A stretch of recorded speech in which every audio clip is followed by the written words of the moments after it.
Dear listeners, allow me to bring you tonight to the remote mountain town of Hoshikawa, nestled in northern Japan, where every winter the snow falls thick and silent, and the stars glimmer above like the lanterns of the departed. The people of Hoshikawa are known for their kindness, their hot spring inns, and one chilling secret: the midnight bell that rings at the old shrine, sometimes calling the living, sometimes warning them away. I was only a visitor there once, many years ago.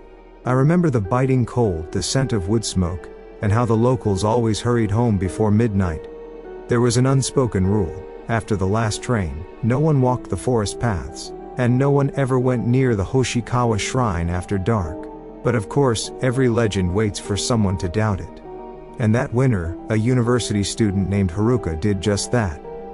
Haruka had grown up in Tokyo, a city of lights and crowds, where old superstitions faded in the glare of modern life. She was clever and ambitious, coming to Hoshikawa for a winter internship at the local clinic.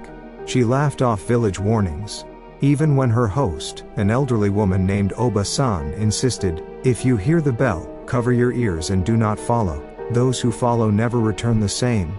It was easy to dismiss at first. The town was peaceful, blanketed by snow. Haruka spent her days helping patients, her evenings enjoying hot baths and the comfort of Oba-san's cooking. But at night, as the wind whistled through bamboo groves, she sometimes thought she heard a faint, echoing chime, the toll of a distant bell, barely more than a shiver in the air. One night, unable to sleep, Haruka watched snowdrift outside her window. It was then she heard it, a bell, clear and mournful, ringing from the direction of the mountain shrine. She hesitated, heart quickening. She remembered Oba-san's warning, but curiosity gnawed at her.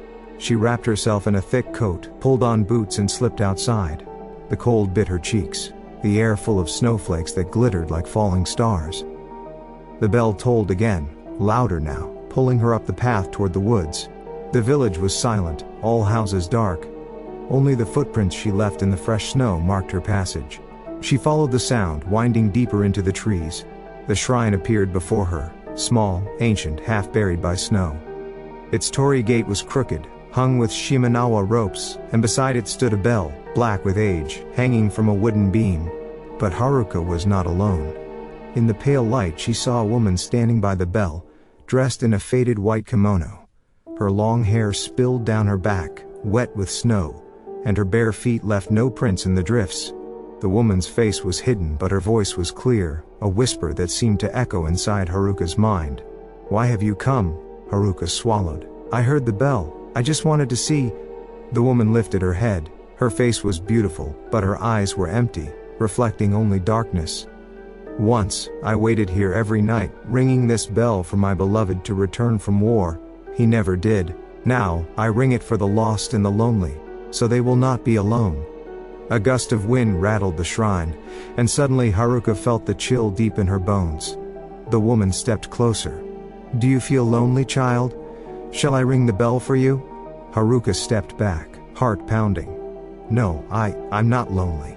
I have friends, family. I should go." But the bell rang again, this time so loud it drowned out thought, and for a moment, Haruka's vision blurred. She saw shadows all around her, figures half buried in snow, eyes hollow, hands reaching for help that would never come. She turned to run, but her feet felt heavy. The snow seemed to grip her ankles. The woman's voice followed, soft and mournful. "Once you hear the bell, you can never leave this place unchanged. Will you remember me? Will you remember the ones left behind?" Haruka fumbled for the charm Oba-san had given her that first night, a tiny ofuda, a paper talisman. She clutched it tight and began to pray, her voice shaking. The air seemed to crackle, the shadows recoiling from the paper's light. The woman's face twisted with grief and rage. With a cry she vanished, leaving only swirling snow and the echo of the bell behind. Haruka stumbled away, half falling down the path. The bell rang one last time, soft, almost kind.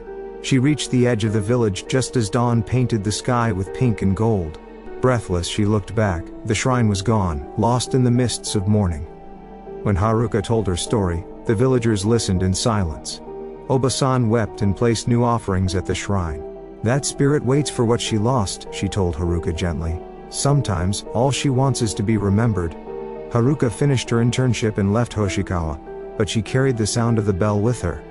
In busy city nights, far from snow and silence, she sometimes dreamed of the shrine and the woman in white. And in her heart, she always left a space for the lost and the lonely, and a prayer for the restless souls of Hoshikawa. So, dear listener, if you ever find yourself in a quiet town under a starry sky, and you hear a bell ringing at midnight, cover your ears, and remember this story. For sometimes, the loneliest spirits just want someone to remember their name.